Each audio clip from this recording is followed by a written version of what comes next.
mengangkat tangannya. Itu. Kami persilakan siapa yang dahulu bertanya. Halo, tersimak nggak suara saya ini? Ya, Pak Cecep, Pak Cecep, silakan Pak Cecep, dibuka mute-nya, mau bertanya. Ya. Terima kasih Pak Moderator. Assalamualaikum warahmatullahi wabarakatuh. Saya hanya sedikit pertanyaan saya simpel aja. Oke, 75 tahun kita sudah merdeka. Itu secara negara. Tapi secara pikiran atau ekonomi kita tetap masih belum merdeka. Apakah pertanyaan saya itu relevan untuk dilemparkan ke forum webinar hari ini? Mohon jawabannya. Terima kasih. Wassalamualaikum warahmatullahi wabarakatuh. Warahmatullahi wabarakatuh. Itu kayaknya pernyataan atau pertanyaan. Jadi itu sebenarnya bagus sekali Pak Cecep. Mungkin redaksinya ya. Apakah pikiran kita sudah merdeka? Begitu mungkin redaksinya Pak Cecep. Halo? Ya, betul. Baik, saya catat dulu nanti ya kita jawab bersama-sama setelah ada pertanyaan selanjutnya. Untuk selanjutnya silakan angkat tangan. Ada Prof. Daldiono. Ya, mana Prof? Silakan Pak Prof. Terima kasih. Dari Pak Edi Suri Saya terima Papua. kasih diajak di sini. Perkenalkan saya mengalami Pancasila dari awal sampai sekarang ya. Saya lahirkan tahun 40, jadi panjang sekali. Nah, pertanyaan saya adalah apakah dalam BPIP ini sudah ada konsep ketahanan nasional? Karena muara dari seluruh aktivitas kita itu kan ketahanan nasional. Nanti bisa dijabarkan untuk ketahanan budaya, ketahanan ideologi, ketahanan politik.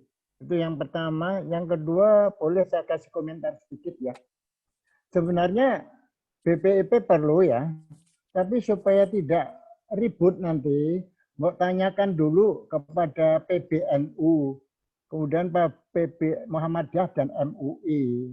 Kalau buat saya, orang yang paling Pancasilais itu turunannya atau murid-muridnya Kiai Hasyim Asy'ari, kemudian Wahid Hasyim, kemudian Gus Dur dan sebagainya, dan secara tentang Pancasila dengan teman-teman yang muda dari NU, Pak Aan Ansori dan sebagainya. Waduh, rasanya yang sangat menguasai Pancasila ini orang-orang dari Nahdlatul Ulama.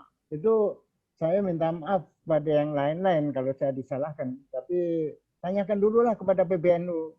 Menurut saya sangat Pancasilais. Nah, kemarin itu selipnya di undang-undang HIP itu kan aneh. Pancasila dan sebagainya. Itu teori masuk undang-undang. Tapi kalau waktu itu muaranya ketahanan nasional, nah itu barangkali baik. Terima kasih banyak atas dari Pak Moderator. Terima kasih. Pak Prof, yang ditanyakan ke PBNU itu apa yang perlu ditanyakan, Pak?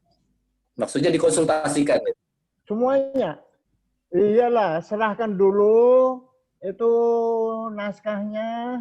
Ini Pak Kiai, apakah ini udah baik atau belum gitu.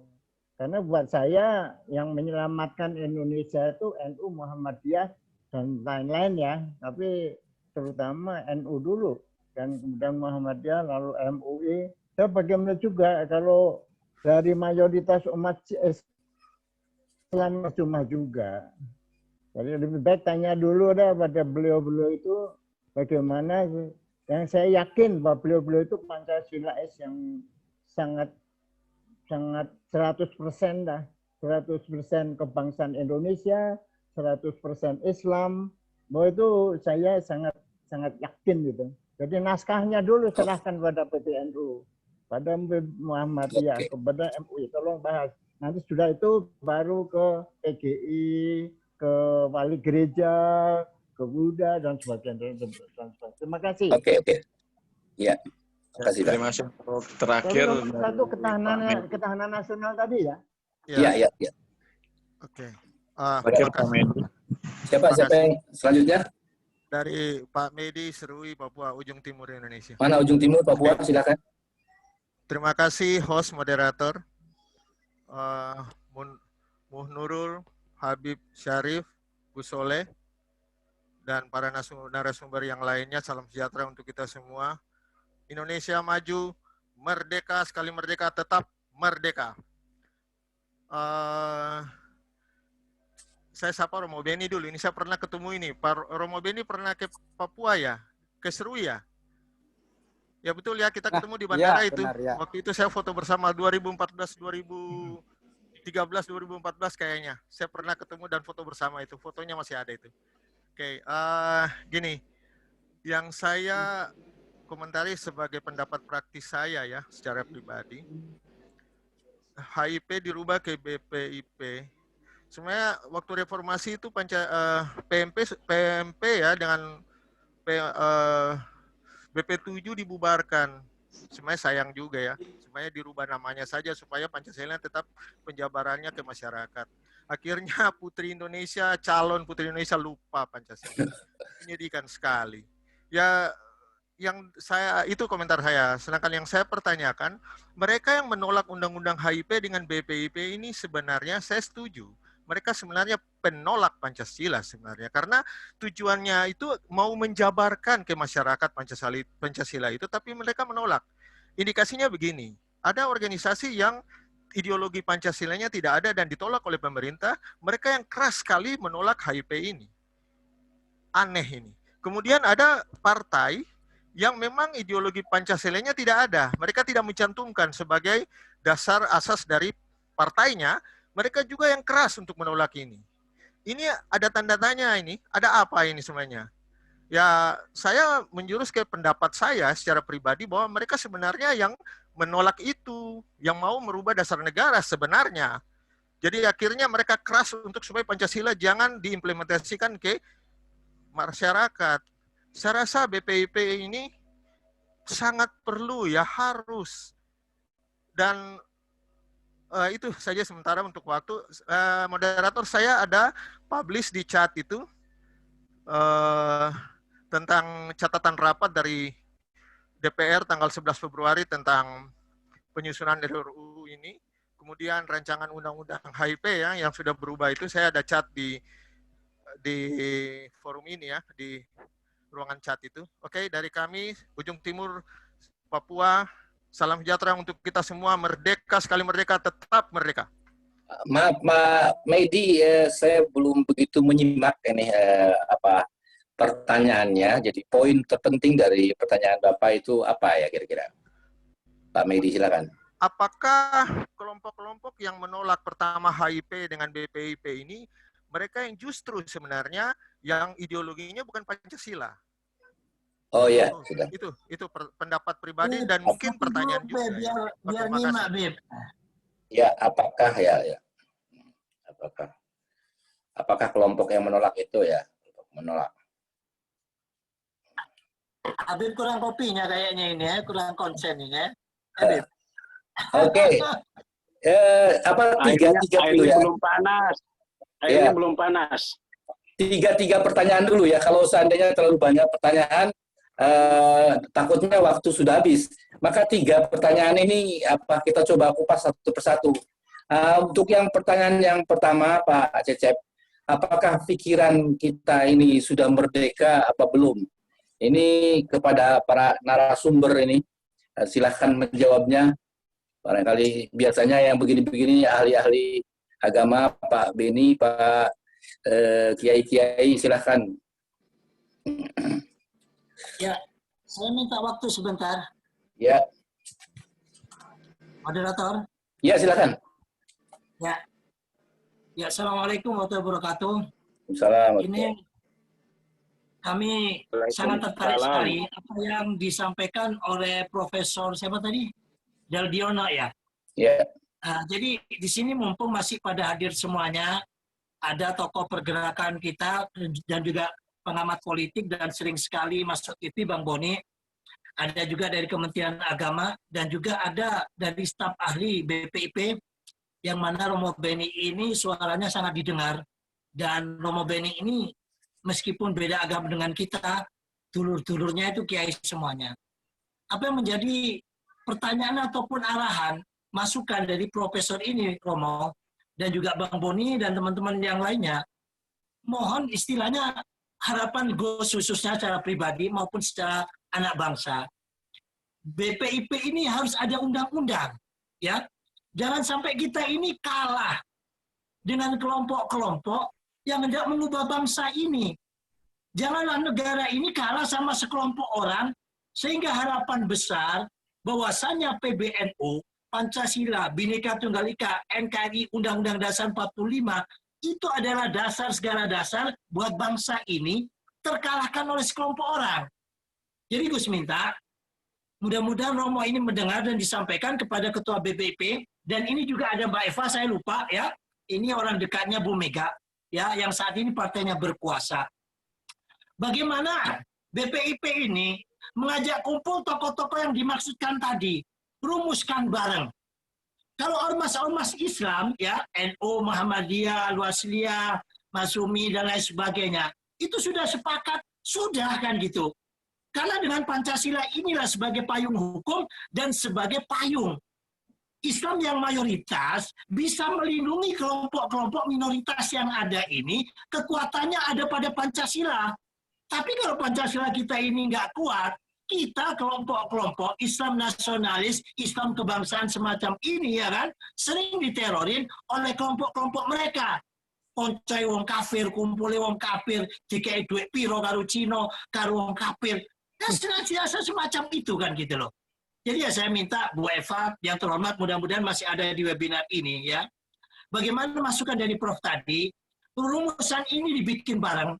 Dan harapan kita bagaimana di tahun 75 HUT kemerdekaan RI, paling tidak tahun 2020 ya, RUU apa? Kalau dulu HIP, RUU BPIP ini harus segera diketokkan gitu. Sehingga nanti siapapun ya, siapapun presidennya yang ganti ya, tetap Pancasila ini sebagai landasannya. Jangan sampai nanti kekuatan politik identitas sampai saat ini masih kuat. Kalau kita nanti tahun 2024 dikalahkan oleh mereka, habislah Indonesia kita. Apabila Pancasila ini saat ini belum ada undang-undangnya yang kuat, kecuali hanya kepres dari presiden saja. Ini harapan Gus yang sangat-sangat ya.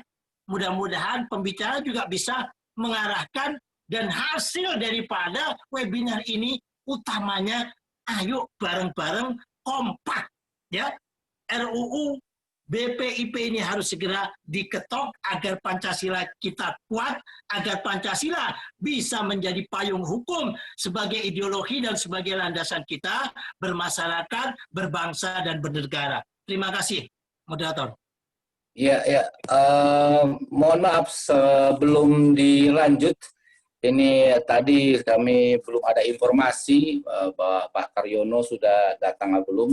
Nah, sekarang sudah ada datang dan mudah-mudahan bisa menyampaikan presentasi. Juga mungkin bisa sambil menjawab ada pertanyaan dari peserta bahwasanya secara fisik kita ini sudah merdeka, tapi secara metafisik apakah pikiran kita sudah merdeka apa belum? Karena memang masih kita rasakan keterjajahan. Kepada Pak siapa tadi host Pak Karyono sudah hadir katanya, kami persilahkan walaupun hanya 5 menit untuk menjawabnya. Pak Karyono silakan. Halo ya, silakan Pak Karyono. Iya Pak. Halo. Ya, Pak Karyono Wibowo, kami mohon dengan sangat hormat, mohon maaf tadi terlambat kami menyapa, silakan. Dari sini. Jam 6 aja. Kita kan ya, Pak Karyono, silakan. Kita Prof masih di upacara. Prof masih upacara. Halo. Ya, ya, silakan Pak Karyono. Yang lain di mute dulu. Mohon yang lain di mute, silakan Pak Karyono, mohon maaf. Agak berisik ya? Ya.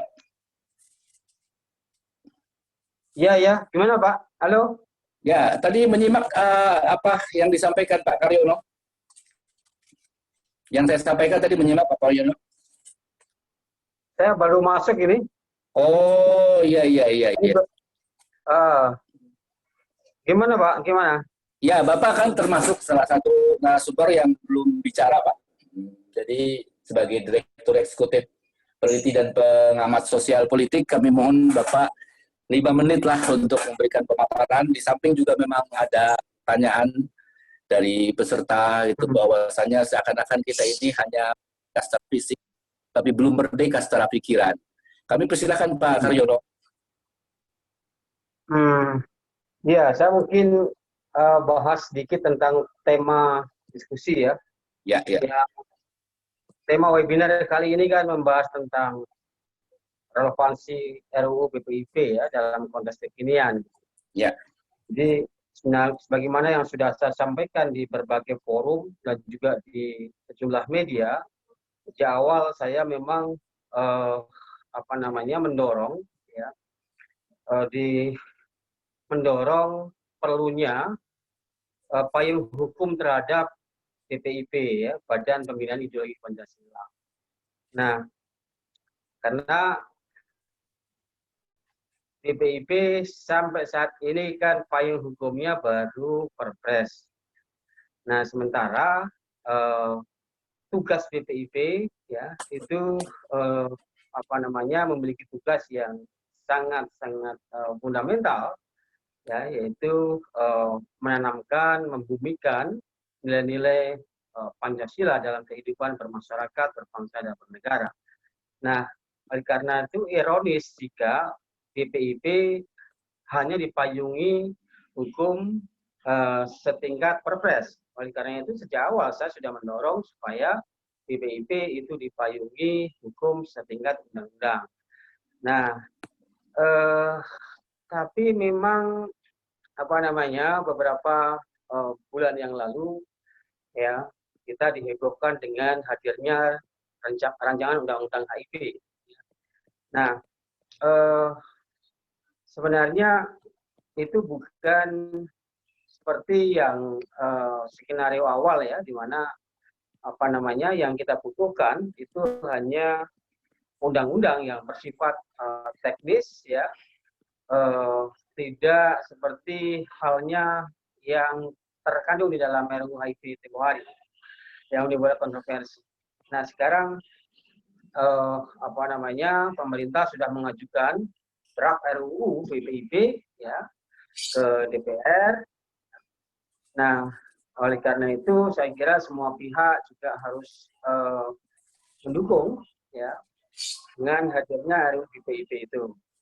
Nah, kenapa? Karena peran negara selama 25 tahun ya, 20 tahun lah kurang lebih ya, pasca reformasi sejak PP7 dibubarkan, ya, program P4 dihapuskan, sejak itu negara tidak hadir di dalam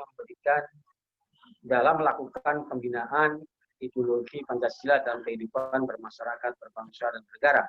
Nah, oleh karena itu saya kira saat ini ya kita semua perlu mendukung ya penguatan BPIP ya, dengan mendorong agar RUU BPIP segera disahkan. Nah, ini persoalan waktu saja saya kira.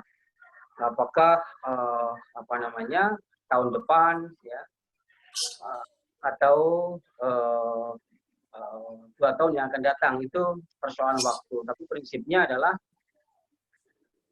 kita perlu mendukung hadirnya undang-undang untuk menguatkan BPIP. Nah, selama negara absen di dalam melakukan pembinaan ideologi dalam kehidupan bermasyarakat ya dan berbangsa, itu seperti yang kita lihat akhirnya ya dampaknya berbagai organisasi yang berhaluan ideologi dan yang bertentangan dengan Pancasila itu semakin masif masuk ke negeri ini ya. Nah, ideologi internasional bergerak sangat masif ya. Dan dari sejumlah riset menunjukkan ya di ASN saja itu ada kurang lebih 20% yang terpapar ekstremisme beragama. Ya. Kemudian juga di kampus-kampus, ya, di lembaga pendidikan, bahkan setingkat SMA ada sekitar 16% siswa yang menolak ideologi Pancasila. Nah, ini merupakan bukti nyata ya, terafirmasi bahwa masifnya ideologi transnasional itu sudah harus kita cegah dengan apa? Yaitu dengan menguatkan fungsi dan peran BPIP. Oleh karena itu perlu dikuatkan dengan undang-undang. Nah, saya kira apa yang ada di dalam RUU BPIP ya itu sudah mengakomodir sejumlah persoalan yang menjadi polemik beberapa bulan yang lalu ya terhadap resistensi rancangan undang-undang HIP. Nah, dalam RUU BPIP ini pasal-pasal yang krusial itu sudah di drop ya, sudah dihapus, tidak dicantumkan. Dan TAP MPRS nomor 25 tahun 66 tentang larangan komunisme, Marxisme dan Leninisme juga sudah dimasukkan dalam konsideran mengingat. Nah, sejumlah pasal-pasal yang krusial, misalnya pasal 7 yang menyangkut soal Trisila Ekasila juga sudah tidak dicantumkan kembali. Ya, kemudian pasal-pasal krusial lainnya ya itu sudah tidak ada lagi di RUU BPIP ini. Sehingga menurut saya tidak ada alasan bagi kelompok yang kemarin menolak hadirnya RUU HIP ya untuk kali ini kembali menolak RUU BPIP. Ya, RUU BPIP ini sebenarnya sederhana saja, simple ini. Hanya terdiri dari 7 bab dan 17 pasal. Ya, sementara RUU HIP itu berjumlah 10 bab dan ada 60 pasal, gitu ya. Nah, halamannya pun lebih tebal ya, ada 46 halaman. Nah, sementara RUU BPIP itu hanya terdiri dari 7 bab dan 17 pasal, hanya sekitar 16 halaman. Nah, saya sudah membaca ya rancangan undang-undang BPIP itu, ya,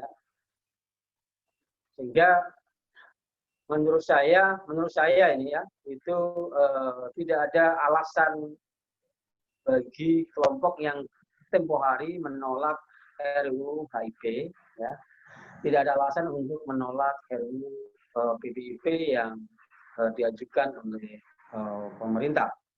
Nah, tadi saya tertarik dengan saya sempat mendengar dari ada saudara saya dari Papua ya, dari Papua, dari mana tadi? Seruni ya. Yeah. Nah, itu cukup menarik. Tadi dia bertanya, apakah sejatinya kelompok yang menolak RUU HIP itu sejatinya adalah menolak Pancasila? Saya kira kita harus memilah-milah ya. Saya juga membuat pemetaan sebenarnya dari kelompok yang pro dan kontra terhadap RUU HIP tempoh hari. Nah, memang benar apa saudara saya tadi dari Papua tadi. Sejatinya ada kelompok yang menolak RUU HIP, tetapi sekaligus mereka menolak Pancasila sebenarnya. Mereka hanya menumpang isu RUU HIP.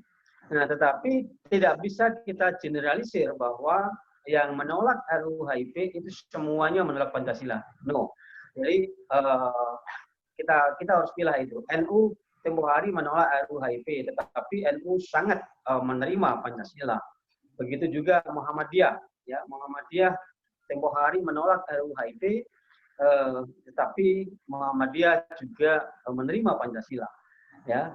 Nah, kemudian ada kelompok sisa-sisa Orde Baru, ya, juga menolak RUU HIP, tetapi mereka juga menerima Pancasila meskipun ada perbedaan perbedaan tafsir terhadap baik itu hari lahirnya Pancasila maupun substansi dari Pancasila itu sendiri. Nah, tetapi di antara kelompok yang menolak RUU HIP itu memang terdapat kelompok yang sebenarnya mereka selama ini tidak nyaman dengan Pancasila. Mereka selama ini menolak Pancasila. Mereka selama ini mengusung ideologi khilafah, ya, untuk menggantikan ideologi Pancasila. Nah, itu saya kira apa yang disampaikan tadi saudara saya dari Papua tadi, saya setuju. Memang ada kelompok yang sebenarnya ya anti Pancasila, gitu ya, dan kemarin hanya menumpang isu RUU HIP. Nah, saya kira itu sebagai sumbang saran ya dari saya. Mohon maaf karena baru bisa masuk ikut diskusi, dan ini saya harus mundur diri juga karena ada acara yang lain. Terima kasih. Bila itu hidayah. Wassalamualaikum warahmatullahi wabarakatuh. Waalaikumsalam warahmatullahi wabarakatuh. Terima kasih Pak Karyono Wibowo yang sudah memberikan pemaparannya. Gus Solah, ini sebelum yang lain menjawab, saya mohon ke Pak Romo Beni untuk menjawab pertanyaan dari Pak Profesor tadi, bagus sekali, yakni apakah dalam BPIP sudah ada konsep ketahanan nasional. Kemudian juga Pak Prof tadi mengusulkan agar apakah BPIP sudah ada konsultasi bersama supaya BPIP ini konsep-konsepnya, undang-undangnya segera disahkan pemerintah. Maksudnya konsultasi dengan kalangan NU dan orang-orang Muhammadiyah. Itu pertanyaan dari Pak Profesor tadi. Kami persilakan Pak Beni, Romo Beni. Ya, pertama konsep ketahanan nasional itu ya BPIP bersama Lemhanas ya, bekerja sama ya. Bahkan terakhir BPIP sudah menyusun bersama-sama Kumham itu penyelarasan terhadap semua produk-produk perundang-undang. Sehingga undang-undang yang bertentangan dengan Pancasila itu bisa dikaji, bahkan BPIP akan mengadakan kerjasama dengan lembaga-lembaga terkait untuk proses pembuatan undang-undang yang sesuai dengan nilai Pancasila. Kedua, bagaimana yang Mbak Eva itu, BPIP sudah mulai mencoba membangun konsep bersama tentang sila kelima keadilan sosial. Dan bagaimana keadilan sosial itu diwujudkan dalam mendorong ekonomi koperasi itu. Maka serial hari ini, majalah Prisma, itu bersama BPIP bekerja sama untuk membumikan sila kelima, mencari sebuah titik temu antara pikiran Mubiarto dengan Arif Budiman, sehingga disitulah di proses dialektika titik temu perekonomian yang berdasarkan Pancasila seperti apa. Sehingga gagasan Muhammad Hatta itu mulai dikenalkan lagi dalam arah kebijakan. Maka ke depan memang BPIP itu menghadapi dua tantangan besar, yaitu tidak hanya fundamentalisme agama, tapi fundamentalisme pasar. Bagaimana ekonomi Pancasila itu mewujudkan keadilan sosial itu, dan itu yang menjadi concern kita. Itu kalau yang dikonsultasikan sudah di bawah koordinasi, yaitu Menko Polkam Prof. Mahfud. Bahkan judulnya rancangan undang-undang BPIP dari Pak Saagil Sirat sendiri. Jangan lupa Pak Agil Sirat itu kan Dewan Pengarahnya BPIP. Jadi itu kan usulannya DPR, bukan BPIP. Tadi sebenarnya undang-undang ini oleh Prof. Mahfud sudah dikonsultasikan dengan lintas agama. Bahkan yang memberi judul itu Profesor Dr. Said Agil Sirat tentang yang judulnya adalah peraturan yang mengatur BPIP. Jadi sudah dikonsultasikan.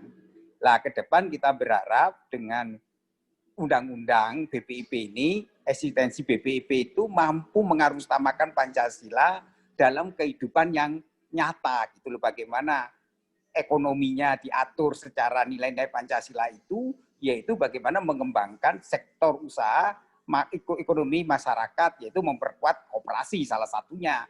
Kedua, bagaimana demokrasi yang berdasarkan Pancasila itu semuanya lagi dikaji.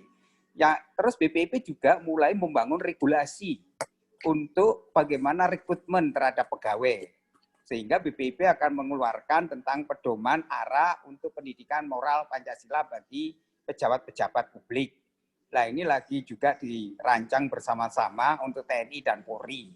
Jadi ke depan memang pendidikan yang paling utama itu sebenarnya di pendidikan. Nah, sekarang BPIP bekerja sama dengan Komisi 10 untuk revisi Undang-Undang Sidiknas supaya pendidikan moral Pancasila bisa masuk lagi. Dan BPIP sudah menyiapkan buku-buku ajar itu.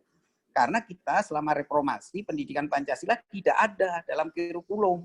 Maka BPIP mengusulkan supaya dari revisi Undang-Undang Sidiknas sehingga pendidikan Pancasila itu menjadi materi yang diajarkan kembali dan menjadi muatan utama. Nah, ini lagi dalam proses sehingga kita berharap tahun depan itu pendidikan moral Pancasila sudah masuk dalam kurikulum pendidikan. Terima kasih Pak Romo Beni atas jawabannya. Mudah-mudahan Pak Prof. Halo Pak Prof. Halo Pak Prof. Prof. Daldiono. Sudah menyimak tadi jawaban dari Pak Romo Beni. Sangat memuaskan bahwasanya ternyata Bapak Profesor Dr. Kiai Haji. Sudah. Terima kasih banyak. Halo. Narasumber lainnya. Halo, ya Gus Soleh. Narasumber lainnya. Gimana? Narasumber lainnya. Yuk. Oh, iya. Silakan Ibu Eva, barangkali ada ikut menjawab juga. Kami persilakan dengan segala hormat. Bunda Eva masih hadir? Ya, masih. Yang pertanyaan yang mana ini? Pertanyaan nomor 2 saya pikir sudah terjawab oleh Romo Beni ya. Ya. Udah terjawab. Ini pertanyaan dari ini aja dari Gus Soleh. Bagaimana supaya RUU ini segera disahkan pemerintah gitu. Oh, oke. Kalau itu saya pikir sebagai inisiatif dari DPR itu akan lebih gampang karena tidak harus melalui proses yang panjang per fraksi dan seterusnya. Jadi saya mengusulkan agar ini menjadi inisiatif DPR seperti yang kemarin. Dan apalagi kalau kemudian yang mengerjakan balik ya. Jadi saya berharap teman-teman yang ada di DPR RI mencapai konsensus agar supaya inisiatif ini diusulkan oleh Pileg dan kemudian melalui paripurna ditunjuk kembali balik sebagai penyelenggara sehingga pemerintah dan balik hanya ada satu draft ya yang untuk dibahas. Oke. Kembali. Sorry. Jadi lebih baik diusulkan oleh pemerintah. Jadi ada satu draft. Akan lebih cepat kalau diproses di balik ya. Jadi jangan sampai di Komisi 8 misalkan ya. Itu nanti akan ramai. Jadi untuk teknisnya seperti itu saya pikir yang lebih cepat adalah apabila hanya ada satu draft yang untuk dibahas. Jangan sampai ada banyak draft yang untuk dibahas gitu. Mungkin itu khusus jawaban saya. Terima kasih. Luar biasa. Makasih Bunda. Baik, ini pertanyaan dari Gus Soleh tadi menarik sekali. Bagaimana supaya segera pemerintah ini mensahkan. Pada narasumber yang lain selain Bunda Eva, mohon jawabannya. Ya, izin masuk, moderator. Ya, silakan. Ya, menanggapi Gus Soleh tadi menarik, memang kita tidak bisa menutup mata akan gerakan-gerakan yang ingin menghantam Pancasila. Saya sependapat beliau dan para narasumber lainnya. Saya hanya ingin menunjukkan bahwa kemarin Menteri Agama Fahrul Razi tahun 2019 itu mengutip sebuah survei Lembaga Kajian Islam dan Perdamaian itu menyatakan bahwa 52% pelajar setuju dengan aksi radikalisme. Dan 52,3% siswa setuju juga dengan kekerasan dan untuk solidaritas agama, serta 14,2% membenarkan serangan bom. Dan di situ tidak hanya siswa, tetapi juga guru. Ternyata juga 25% siswa dan 21% guru menyatakan Pancasila tidak relevan. Kemudian juga direkam, datanya juga menyampaikan ada 84,8% siswa dan 76,2% guru setuju dengan penerapan syariat Islam di Indonesia. Karena itu memang kebutuhan ideologi Pancasila ini mendesak. Kita tidak bisa menutup mata, karena itu kita tengok paham-paham radikalisme termasuk pelaku bom teroris itu usianya rata-rata kalau kita tengok itu 17 sampai 35 tahun atau 40 tahun ke bawah. Ini artinya generasi-generasi muda yang produktif untuk masa depan itu sudah dicekoki sedemikian rupa dengan membalik ulang saat ada kekosongan ideologi, saat negara tidak hadir di dalam sistem pendidikan dan kurikulum, negara tidak absen, negara absen di dalam penanaman dan pembudayaan ideologi Pancasila, di situ ideologi transnasional itu masuk. Dan itu kita tidak bisa menutup mata. Saya sepakat dengan Gus Soleh akan hal ini.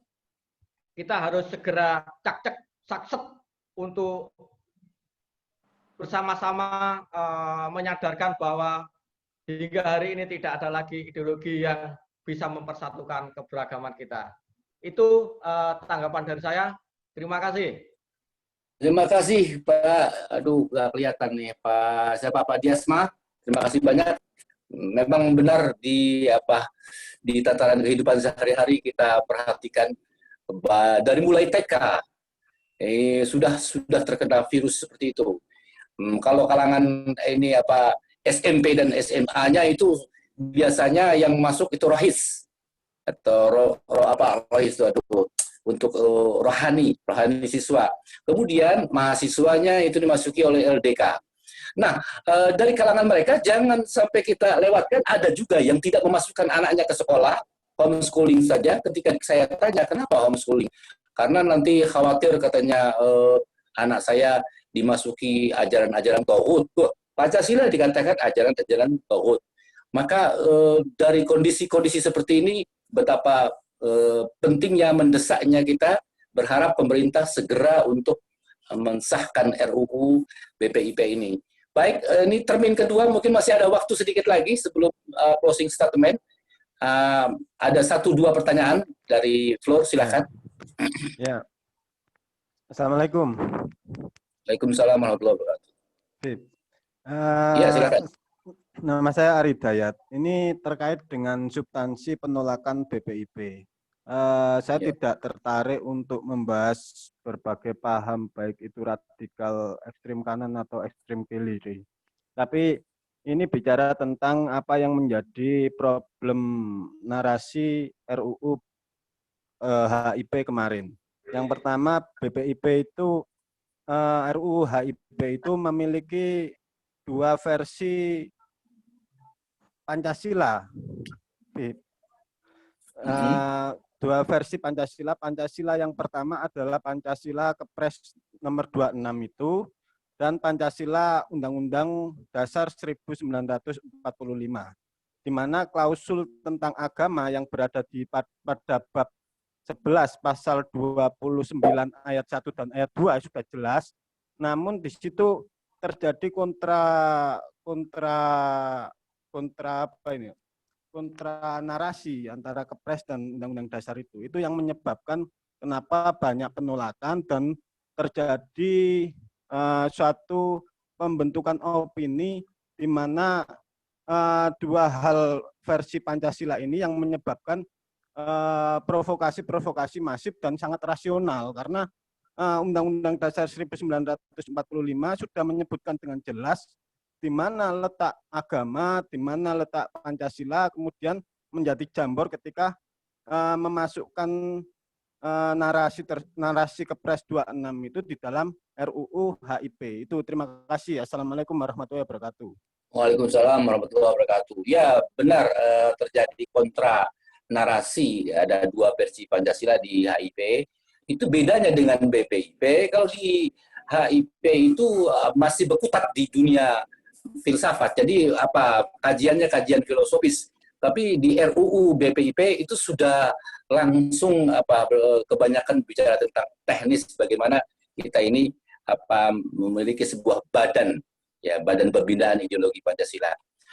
Kepada narasumber mohon diluruskan ini jawaban saya benar seperti itu atau mungkin ada tambahan. Siapa nih? Beni, Romo Beni, silakan Romo Beni. Jadi sebenarnya Kepres itu kalau kita melihat satu tarikan napas, baik 1 Juni, 20 Juni, dan 18 Agustus kesatuan. Jadi nggak benar kalau seperti itu. Dan sebenarnya yang sekarang ini jelas hanya mengatur peranan, fungsi, dan lebih kepada pembinaan ideologi Pancasila, bukan taksir dan bukan historisitas. Sehingga itu sebenarnya sudah clear ya. Dengan yang baru ini sudah clear, sekarang tidak ada lagi polemik itu. Karena semua sudah oleh pemerintah sudah ditangkap dan pemerintah lebih mengajukan tentang fungsi, kewenangan, dan tugas BPIP. Itu aja. Jadi sudah tidak ada lagi taksir lagi seperti itu. Baik, terima kasih. Gus Solah, bagaimana nih kita langsung ke closing statement karena waktu sudah mulai mepet?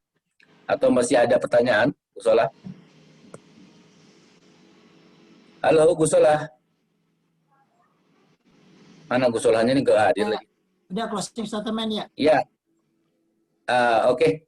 Untuk closing statement, kami mohon Bunda dulu deh. Dari saya dulu, Pip. Halo? Ya, silakan. Dulu ya. Aku. Ya. Ya. Dari saya dulu ya. Oke.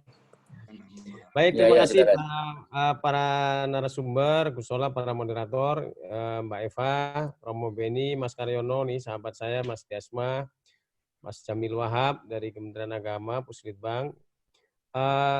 Saya usul pertama, Romo Beni, mohon jamaah pengajian ini difasilitasi untuk bikin acara lagi dong dengan didanai oleh BPIP gitu. Gimana Gus? Setuju nggak Gus? Amin, amin. Oke. Barakallah. Saya sudah diambil. Ya, saya akan biar gak ngesot ke sana sini ya. Biar Mas Karyono tidak dikasih 2M, makasih Mas gitu. Jadi ada inilah. Kita ini membela BPIP-nya jangan hanya 2M aja dong. Makasih Mas, makasih Mbak gitu dong. Harus konkret juga kan. Ini benar-benar wakil rakyat ini ya. Gitu Romo, jadi mohon nanti dibantulah teman-teman yang jaringan pengajian kebangsaan ini luar biasa. Saya kira tiap minggu bikin acara seperti ini dan ini memberikan pencerahan kepada ya. Oleh karena itu ya tentu kita harus bersinergi lah. Kalau selama ini mungkin sama-sama kerja, ya sekarang harus bekerja sama. Bagaimana membumikan setuju. Pak Yasma juga kalau diundang lagi kan siap hadir kan gitu ya. Nah kemudian yang kedua saya kira ngantuk. Di acara ini saya kira semua sudah setuju bahwa RUU BPIP ini harus segera disahkan. Saya kira kita berikan kesempatan kepada pemerintah dan juga DPR. Tadi Mbak Eva sudah menyinggung ya tentang proses yang harus dijalani. Tentu kita perlu sabar juga supaya undang-undang ini segera disahkan dan sehingga menjadi payung hukum yang kuat yang bersifat teknis. Jamnya cukup kan? BPIP. Saya kira jam dari sini ke tempat pemakai kita daripada nunggu di situ. Kamu masih di istana ini. Assalamualaikum warahmatullahi wabarakatuh. Waalaikumsalam warahmatullahi wabarakatuh. Terima kasih. Warahmatullahi wabarakatuh. Terima kasih Pak Ustadz Paujan. Silakan narasumber yang lain untuk closing statement. Ya, boleh. Silakan. Bunda dulu deh, Bunda. Biar mungkin sibuk orangnya, Bunda. Ya, terima kasih semuanya. Pertama, saya terima kasih Bapak saya diundang, karena biasanya perempuan itu suka lupa didengarkan apa perspektifnya. Dan saya melihat saya harus mau dalam pengajian ini karena saya satu-satunya perempuan ya. Tapi ke depan harapan saya agar lebih adil, agar lebih demokratis, agar lebih sila kedua, agar lebih sila ketiga, perempuannya untuk pengajian yang akan datang juga diundang perempuannya.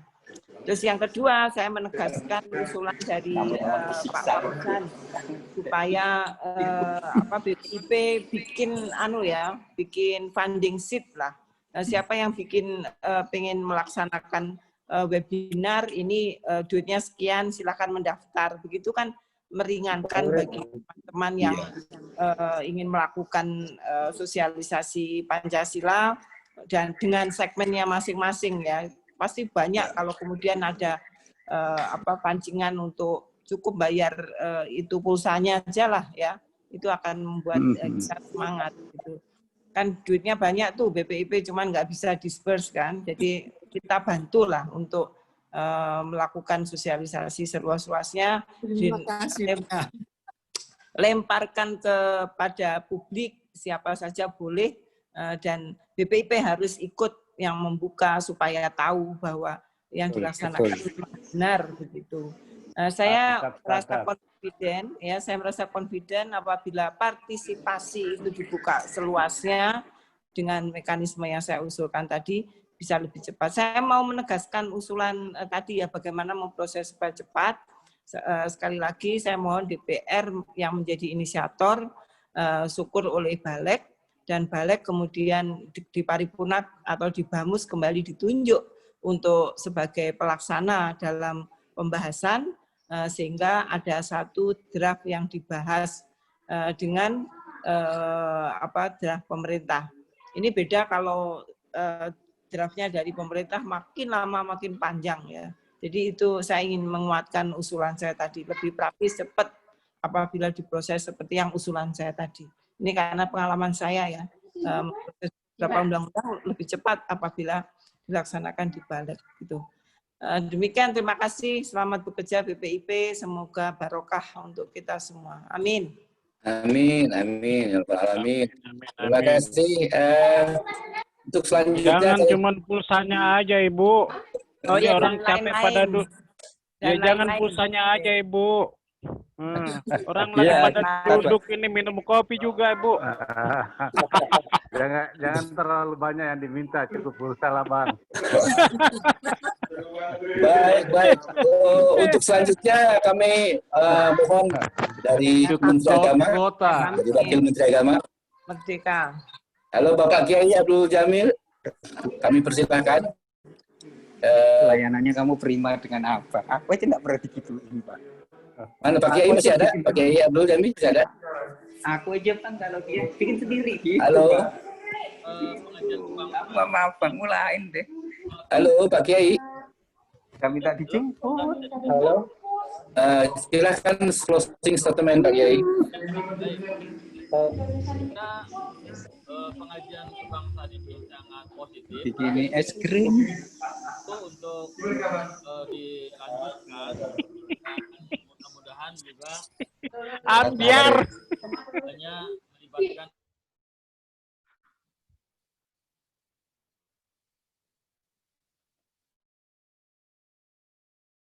Bang Boni closing statement dong, abangku.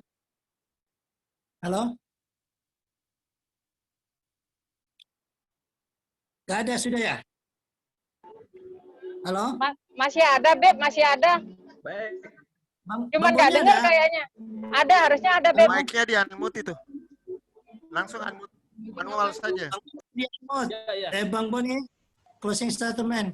Ya, saya kira memang upaya untuk melemahkan ideologi Pancasila tidak pernah berhenti ya, baik dalam bentuk misalnya penolakan terhadap RUU ini, RUU BPIP, saya kira sangat jelas sekali itu dimotori oleh kelompok-kelompok yang mempunyai ideologi yang bertentangan dengan Pancasila. Mereka menginginkan Indonesia dalam bentuk ideologi yang lain. Dan upaya mereka saya lihat sekarang sudah masuk ke film-film ya. Jadi film-film tentang khilafah, bahkan sejarah ya. Jadi sejarah bangsa Indonesia itu juga mereka coba kaitkan dengan khilafah Turki Utsmani. Saya kira para ahli sejarah harus bisa meluruskan ini.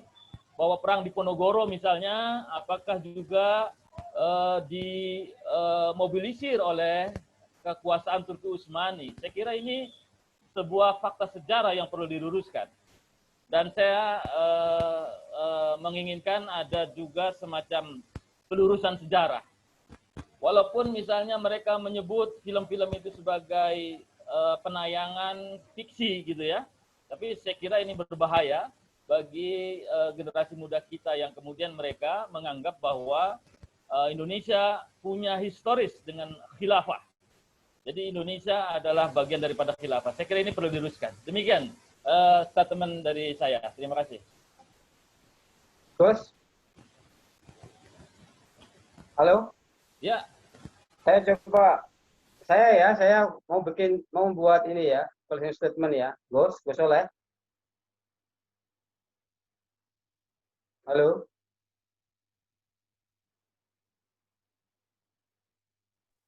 Ya, silakan Pak Kadeno. Ya, monggo. Iya, saya kira Monggo, Pak semua Kadeno. pembicara tadi sepakat ya bahwa perlu segera RUU BPIP itu segera disahkan. Kemudian semua pembicara juga sepakat bahwa ada ancaman serius dari ideologi yang bertentangan dengan Pancasila. Nah, saya ingin menyampaikan kepada forum ini, ya, kita mesti harus segera bergerak, ya. Jangan merasa kita hidup dalam keadaan yang normal, gitu ya. Nah, kalau survei yang saya lakukan ya, beberapa kali survei, itu saya cukup miris sebenarnya. Nah, ada ancaman yang serius sebenarnya, meskipun kalau dilihat ya, ini soal ideologi ya, kekuatan atau kelompok yang menolak Pancasila ya, itu kisarannya memang masih sekitar 15-17%. Ya. Tetapi ya, yang perlu diwaspadai adalah justru kelompok yang abu-abu. Ya. Ada masyarakat yang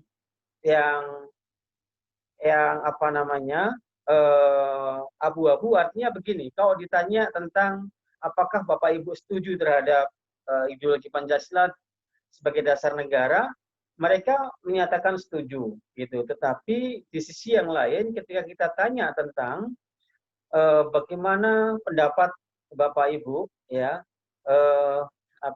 terhadap syariat Islam jika diterapkan dalam kehidupan berbangsa dan bernegara, mereka setuju juga, gitu.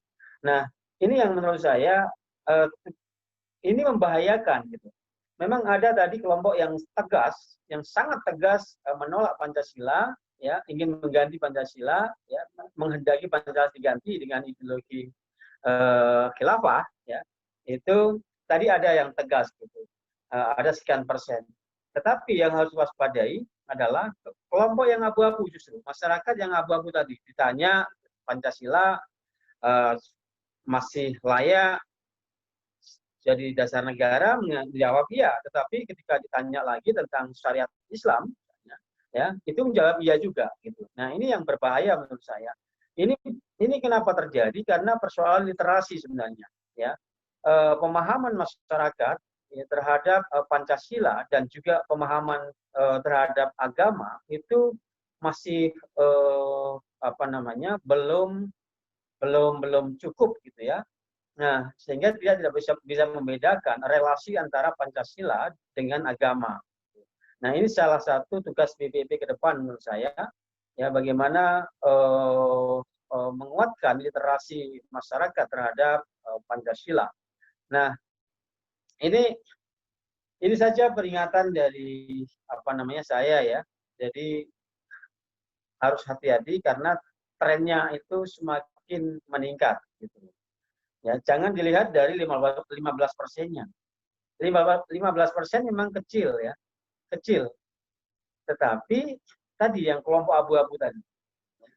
Nah, kelompok abu-abu ini mudah sekali dipengaruhi dengan narasi-narasi ya, propaganda yang dibungkus dengan agama ya.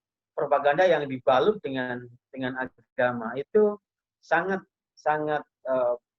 efektif untuk memengaruhi kelompok masyarakat yang minim literasi tadi ini. Nah, inilah yang harus diselamatkan sebenarnya.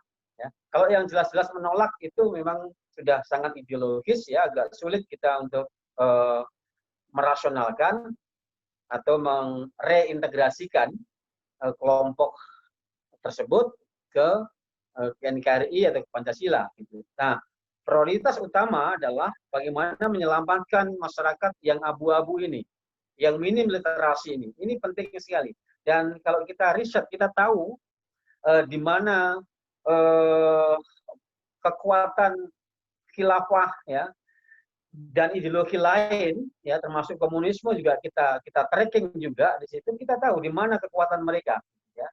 Nah, secara umum komunisme itu memang sudah melemah ya, sudah melemah baik di Indonesia maupun di negara lain ya.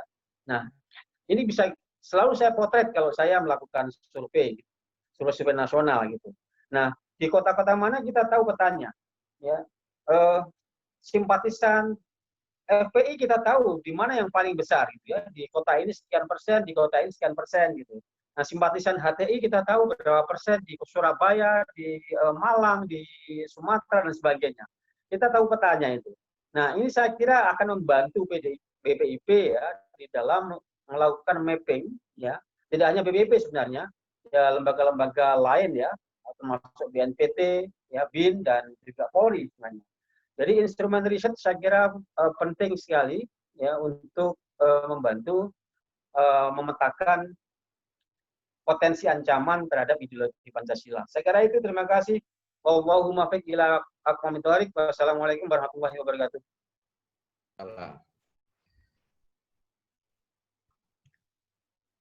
Baik, izinkan saya untuk closing statement, moderator. Ya, silakan. Mangga. Baik, terima kasih. Yang pertama itu BPIP adalah salah satu-satunya lembaga negara yang bermahkota Pancasila. Dia tidak bisa bekerja sendiri, maka forum-forum masyarakat, forum-forum akademisi itu perlu untuk diajak untuk membumikan Pancasila. Karena tidak mungkin BPIP itu bisa bekerja sendiri. Itu yang pertama. Terus yang kedua, terkait tentang Pancasila sendiri, kita harus terus mengkampanyekan, membuat ruang-ruang diskusi publik ini, dan juga untuk mengingatkan bahwa di negara lain, misalkan hari ini kalau kita tongek di Sudan itu sudah mereformasi dirinya. Apa? Mereka sudah meninggalkan sebagai negara Islam. Konstitusinya sudah berubah, bahwa orang yang pindah agama itu tidak dihukum, bahwa orang yang mengkafirkan orang itu bisa dihukum, karena itu membuat persoalan-persoalan yang serius di negeri Sudan, dan di Sudan sudah mengarah kepada negara-negara demokrasi. Sedangkan di Indonesia ini sudah jauh lebih dahulu, saat 18 Agustus Pancasila dilahirkan dan dicoretnya 7 kata itu sudah mengarah, Indonesia itu mengarah sebagai negara demokrasi yang modern. Artinya apa? Kita tidak boleh setback, mundur ke belakang. Kita harus maju ke depan, bahwa Indonesia dengan Pancasilanya itu bisa menjadi inspirasi bagi negara-negara di Timur Tengah dan juga di negara-negara yang berbasiskan masih repot untuk persoalan negara dan juga di dalam hubungan agama dan negara. Karena itu Pancasila harus terus dikampanyekan untuk menjadi inspirasi dunia. Terima kasih. Terima kasih. Wassalamualaikum warahmatullahi wabarakatuh. Merdeka. Merdeka. Waalaikumsalam. Merdeka. Ya. Yang lainnya masih ada? Kalau nggak ada, Agus closing statement. Ya, boleh. Dari Habib, monggo. Silakan Habib. Habib Ali Sigap. Oke. Biar gini dengar ya. Ini aja dengar ya. Ya, saya masih mau memberikan pandangan ketika kita berpikir memerangi, kita tahu objek yang kita perangi. Kalau yang kita perangi adalah ideologi, berarti kita harus memperkuat nilai ideologi Pancasila dan menjabarkan di ranah medan perangnya. Medan perangnya adalah berpikir. Saya ingin menegaskan, teror atau kekerasan yang terjadi itu oleh sebab ketakutan mereka terhadap berpikir dan berdialog. Itu acara model webinar seperti ini perlu disokong oleh BPIP. Dan saya mengajak logikanya karena gini, ada istilah antar agama dan Pancasila. Agama dan Pancasila ini harus diproporsionalkan. Jika tidak diproporsionalkan, orang akan melihat menggaungkan Pancasila itu seakan-akan sebuah agama baru. Padahal dia harus menjadi pemahaman jembatan menuju semua tujuan agama. Tujuan semua agama adalah pemerintahan berketuhanan. Pemerintahan berketuhanan itu adalah nilai-nilai Pancasila. Nah itu menurut hemat saya, closing statement saya, atau arah yang saya bisa berikan ini adalah saran saya agar kita paham ekstremitas itu muncul dari kita keluar dari kerangka kepada kebertuhanan.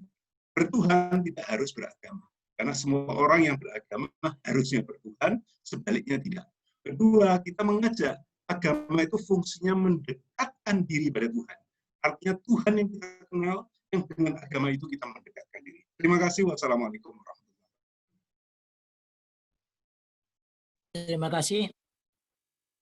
Closing statement kami yang terakhir, kami selaku pelaksana acara mengucapkan terima kasih kepada semua narasumber yang sangat luar biasa, dan juga kepada Habib Ali Shihab, ya, mudah-mudahan hajatnya dikabulkan oleh Allah menjadi Bupati Jember ini.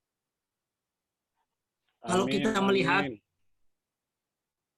amaratnya narkoba, negara mendirikan BNN. Maraknya korupsi, negara mendirikan KPK. Maraknya teroris, negara mendirikan BNPB. Maraknya banyaknya musibah-musibah bencana alam, negara mendirikan apa? BNBD. Badan BBN, ya, apa? Badan Bencana Nasional. Nah, pasca reformasi, kan demokrasi negara kita ini dibuka lebar-lebar. Sehingga semua pemikiran isme-isme masuk tumplek-blek di Indonesia, lain halnya di masa Orde Baru yang sangat ditutup rapat-rapat. Nah, di sini, di saat pemerintahan Presiden Jokowi tahun 2014, karena Presiden Jokowi ini adalah orang yang religius nasionalis, nah mereka mulai menyerang dan menunjukkan giginya, karena kelompok-kelompok mereka ini dipersempit. Nah, di sini lahirlah apa yang disebut dengan BPIP, yang mana sebelumnya lahir seperti kata Bu Eva tadi, yaitu lahir apa? 4 pilar bangsa yang mana hanya meliputi di MPR saja, kan gitu. Nah, harapan kami dengan webinar ini, bagaimana BPIP ini harus segera diundang-undangkan seperti apa badan-badan yang lainnya. Karena mulai pasca reformasi yang saat ini sudah 20 tahun, isme-isme yang merusak ideologi Pancasila ini sudah benar-benar merebak, memasuki di ranah-ranah berbagai sendi kehidupan kita di dalam berbangsa dan bernegara. Sehingga kebinekaan kita di negeri Bhinneka Tunggal Ika ini terkoyak. Jangankan yang hanya berbeda agama, yang sama agama saja karena kami tahlilan, karena kami yasinan, karena kami hormat kepada dzurriyyat para habaib, nah mereka bid'ahkan. Ada kelompok yang lebih ekstrem lagi, bukan hanya dibid'ahkan, bahkan disebut sesat. Dan lebih ekstrem lagi, kami disebut kafir. Mereka adalah kelompok-kelompok takfiri. Dan yang lebih ekstrem lagi adalah kelompok-kelompok jihadis, ya, bahwa mereka ini musuh-musuh Tuhan yang mana halal darahnya. Dan mereka telah meracuni kepada anak-anak bangsa ini, ya, mulai dari PAUD, ya, mulai dari Rohis, di kampus ada LDK, dan banyak pesantren-pesantren yang dibiayai. Dengan apa? Dengan gambaran, dengan model, dengan cover depannya adalah apa? Pesantren Tahfidzul Quran. Yang mana inti-intinya adalah apa? yang mana ideologi bangsa kita Pancasila ini dianggapnya togut. Kalau negara tidak segera bergerak, kalau wakil-wakil rakyat di DPR dan MPR tidak segera bergerak dan mengesahkan BPIP ini dengan undang-undang intadiris sya'a, tunggulah kehancuran Indonesia ini. Jadi melalui webinar ini, kami menyeru kepada Presiden Jokowi dan Wakil Presiden, yaitu guru kami, Kiai kami, Kiai Haji Ma'ruf Amin. Dan juga kepada yang terhormat, wakil-wakil rakyat kami yang duduk di parlemen, baik di DPR maupun MPR. Hendaklah, ya jangan sampai ideologi bangsa kita, yaitu Pancasila terkoyak-koyak oleh isme-isme transnasional, ya, yang sudah merebak mulai di era reformasi ini, ya. Hendaklah segera diketuk palu, ya. Jangan takut oleh sekelompok kecil orang. Insya Allah jauh lebih banyak rakyat kita yang mendukung tentang RUU BPIP ini. Semoga acara ini manfaat dan barokah, dan semoga ya ini bisa menjadi kado terindah buat bangsa kita di HUT kemerdekaan RI ke-75 tahun. Salam dari kami, semoga Indonesia tetap jaya abadi. Salam Indonesia sehat, Indonesia tumbuh, Indonesia kuat, 10 tahun Indonesia maju. Allahu Akbar, merdeka. Merdeka. Merdeka. Warahmatullahi wabarakatuh. Assalamualaikum warahmatullahi wabarakatuh. Terima kasih Gus, dan kepada keseluruhannya saya mohon maaf atas segala khilaf dan mohon doa untuk segala cita. Mudah-mudahan kita bisa berjumpa kembali dalam frekuensi dan gelombang yang sama. Ternyata memang berbeda ya antara membaca puisi kemudian menjadi narasumber dengan moderator, apalagi kalau moderator dengan acara seperti ini lebih susah rupanya.